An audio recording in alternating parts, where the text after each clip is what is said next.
America और Iran के बीच समझौते पर हस्ताक्षर भले ही हो चुके हो, लेकिन क्या सच में जंग खत्म हो गई है? एक तरफ तो ट्रंप शांति का दावा करते हैं, तो दूसरी ही तरफ ईरान की उंगलियां अभी भी ट्रिगर पर है। तो उधर मॉस्को पर यूक्रेन के ड्रोन हमले लगातार जारी हैं। ब्राजील ने ट्रंप को खुली चेतावनी दे दी है और नाटो में भी अमेरिका ने यूरोप को साफ संदेश सुना दिया है।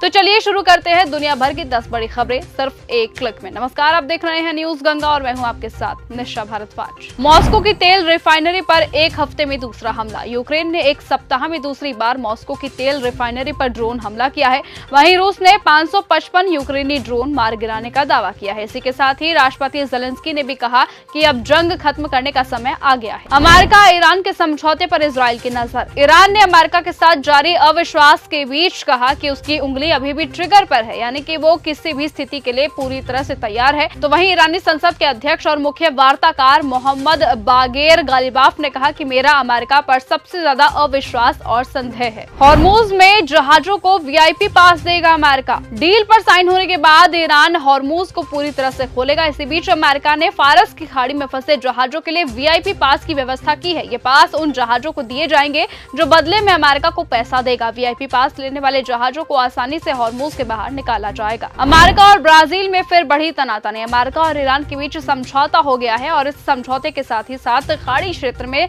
बड़ा तनाव अब फिलहाल के लिए खत्म हो गया है। लेकिन अब अमेरिका के पड़ोसी मुल्क ब्राजील ने भी राष्ट्रपति डोनाल्ड ट्रंप को सख्त लहजे में आगाह किया है। ब्राजील के राष्ट्रपति इनासियो लूला डी सिल्वा ने ट्रंप को चेतावनी दी कि वो ब्राजील के अक्टूबर में होने वाले राष्ट्रपति चुनावों में किसी तरह की दखलंदाजी ना करे। समझौते पर हस्ताक्षर के बाद बोले ट्रंप। फ्रांस में G7 शिखर सम्मेलन की यात्रा के बाद वर्सलेस में डिनर में निकलते समय राष्ट्रपति ट्रंप ने कहा कि इस पर हस्ताक्षर हो गए हैं। सोशल मीडिया में वायरल वीडियो में ट्रंप को मैक्रोन के बगल में एक टेबल पर बैठकर समझौते की एक कॉपी पर हस्ताक्षर करते हुए देखा गया है। ट्रंप और पेजेश्कियान की तस्वीरों ने लगाई मोहर। पश्चिम एशिया में 111 दिन से जारी तनाव खत्म होने के ठोस संकेत मिले हैं। G7 देशों के सम्मेलन के लिए फ्रांस दौरे पर गए अमेरिकी राष्ट्रपति डोनाल्ड ट्रंप ने फ्रांसीसी समकक्ष मैक्रो की मौजूदगी में वर्साय में जंग खत्म करने के समझौते पर हस्ताक्षर किए हैं। लूला की ट्रंप को दो टूक। ब्राजील और अमेरिका के बीच तनाव लगातार बढ़ता हुआ नजर आया है। लूला दा सिल्वा ने अमेरिकी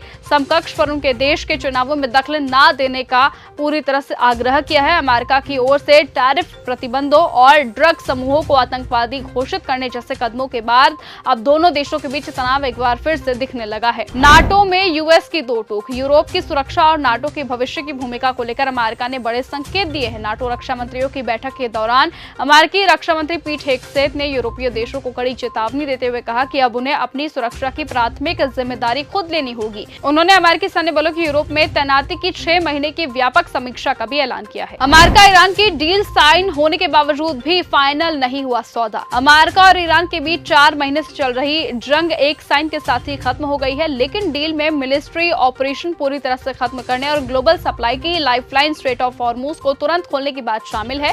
जो डील साइन हुई है और उसमें सभी प्रमुख बिंदु तो हैं, लेकिन इनके विस्तार सहित व्याख्या और डील को अमल लाने के लिए अभी दोनों मोर्चों के बीच लंबी बातचीत चलेगी, जिसके लिए 60 दिन की टाइमलाइन भी रखी गई है। ट्रंप ने ईरान को फिर चेताया। अमेरिका और ईरान के बीच हाल ही में समझौते को लेकर दुनिया भर की नजर टिकी हुई थी। इसी बीच अमेरिका के राष्ट्रपति डोनाल्ड ट्रंप ने एक बार फिर से ईरान को सख्त चेतावनी दे दी है। ट्रंप ने साफ कहा कि दोनों देशों के बीच जो हुआ समझौता है वो भी अंतिम नहीं है और यदि ईरान ने तय शर्तों का पालन नहीं किया तो अमेरिका दोबारा से सैन्य कार्यवाही करने से पीछे नहीं हटेगा।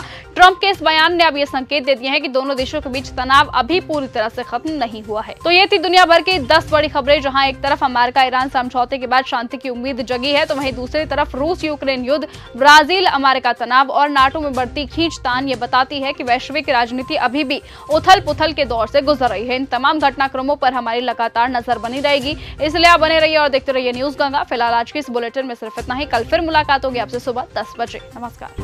अगर आपको ये हमारा वीडियो पसंद आया हो तो इसे लाइक और शेयर करना बिल्कुल न भूलें। साथ ही हमारे चैनल न्यूज गंगा को सब्सक्राइब और फॉलो जरूर करें ताकि देश और दुनिया की हर बड़ी खबर आप तक सबसे पहले पहुंचे।